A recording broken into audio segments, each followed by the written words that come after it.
Welcome to Missouri Corn Talk, your go-to weekly agriculture podcast, delivering fast, reliable updates on market development efforts, ethanol demand, and the issues shaping today's corn industry. I'm your host, David Geiger. Every summer, corn growers from across the country gather for Corn Congress, the National Corn Growers Association's annual meeting where grower leaders help set policy priorities and chart the course for the year ahead. From ethanol and trade to fertilizer costs and the Farm Bill, these discussions help ensure growers have a strong voice in Washington. Joining us today is Missouri Corn Growers Association President Brian Lehman, a corn farmer from Versailles. Brian, for growers who may not be familiar with it, what is the Corn Congress and why is it such an important event?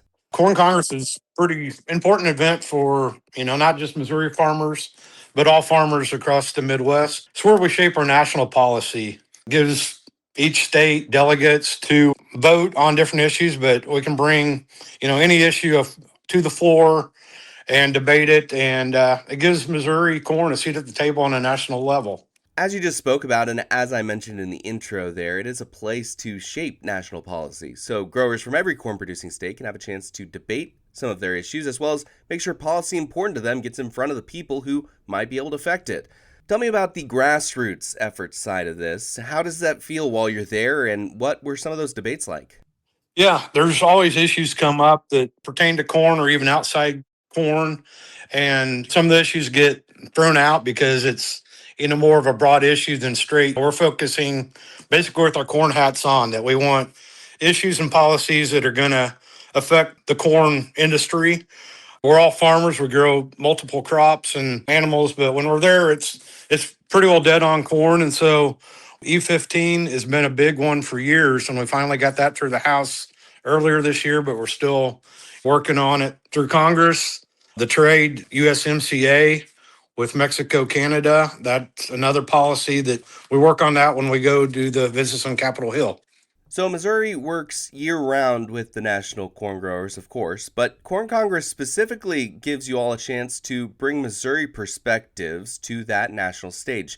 Brian, can you tell me some of the Missouri issues you got a chance to talk about and reflect on at this event? This one we didn't have a whole lot of policies brought up, but big one for us is the Missouri River, Mississippi River. So Missouri is a big leader in the river issues. So a lot of our policies shaped around that, even though other states, we have to educate the other states and how important the river system is. So that's a big one.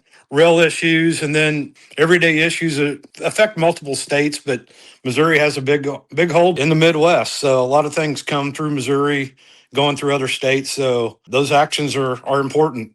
I know there's been plenty of work going on over the last decade, especially on the Mississippi River.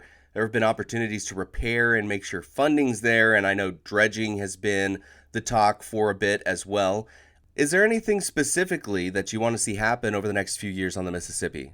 Infrastructure, it takes years to get, money through a transportation bill. So anything that can help the river issues, that helps, not only corn farmers, but all farmers and, of course, the state of Missouri. So we're always hammering that. But the main national policies that affects Missourians, so we're all there and creating these policies on a national level that we can go to Congress with and show our perspective of how it affects Missouri and how it affects national policy. On the minds of corn growers all around the country, we obviously have demand and making sure there's enough demand for the crop everybody's growing. And that could be E15 or making ethanol markets bigger. It could be trade agreements or growing exports of corn or finding new ways that corn can become new products that are exported. Can you tell me about some of these pathways for increasing demand and how those pathways took you through this Corn Congress? Mexico-Canada trade agreement, that's very important because Mexico is our biggest importer of corn. And then Canada across is the largest importer of ethanol from United States. So having those two trade agreements, we work hard to try to get that through. And we went to a couple of embassies as well. And building those relationships, we went to the Indonesia embassy and they're wanting ethanol and different things like that. So when they get a farmer in the room, a couple of farmers that can tell their story, there's no better person to do that than actual farmers lobbying for ourselves. So it's important there. Any trade deals that can happen that we're, working all the time for that. And then, biofuel products. E15 is important. There's all the other things coming. There's maritime fuels possibility, in the future. So you got to start somewhere, and you just keep building that throughout these meetings across the Corn Congress and across the state levels. And the NCGA is a big pusher behind that. I know recently on Missouri Corn Talk, we spoke on a new research piece that came out from the National Corn Growers Association talking about how there were potentially lower input prices in South America than there were here, even though they were pretty much the same product. Was that on the mind of you all as you were talking about lowering input costs as opposed to just finding ways to raise corn prices?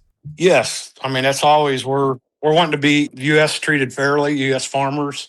I know the countervailing duties from imported Moroccan phosphate was revoked. That was a big step, but then we don't want any other countervailing duties. So we're working with all the different avenues of that to lower in prices that will help the U.S. farmer.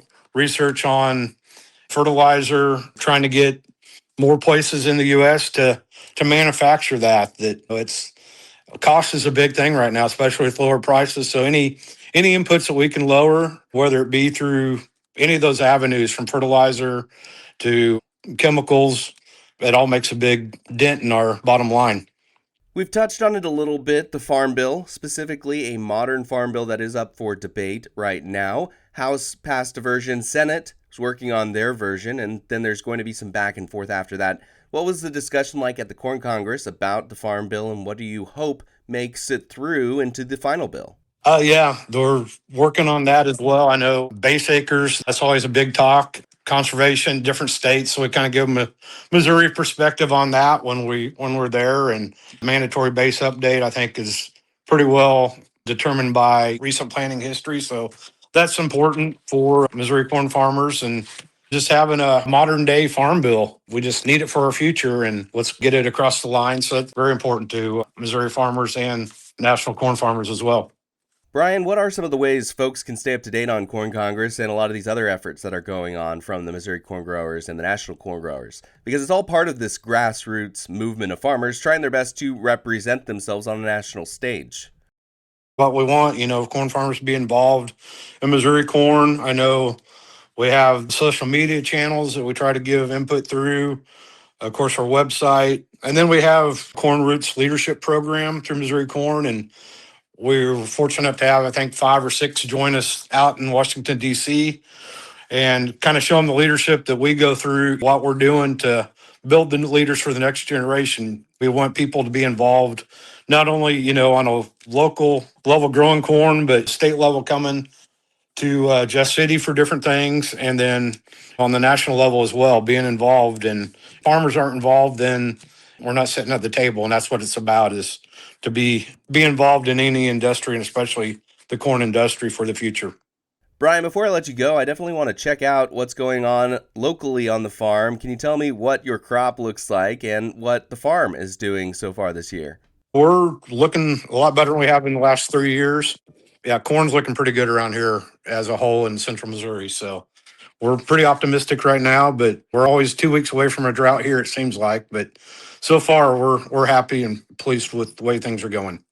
Missouri Corn Growers Association President Brian Lehman joining us today. Brian, thank you so much for your time. Thank you, David. Appreciate it.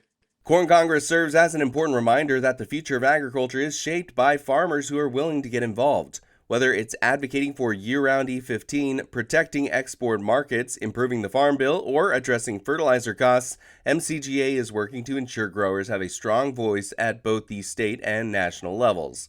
Thanks for listening. This Missouri Corn Talk podcast is made possible by the Missouri Corn Merchandising Council and the Missouri Corn Growers Association. If you'd like to become more involved with Missouri Corn, visit mocorn.org to learn more about membership, Corn Roots leadership, and opportunities to help engage in issues impacting today's corn industry. Thanks for joining us. I'm David Geiger.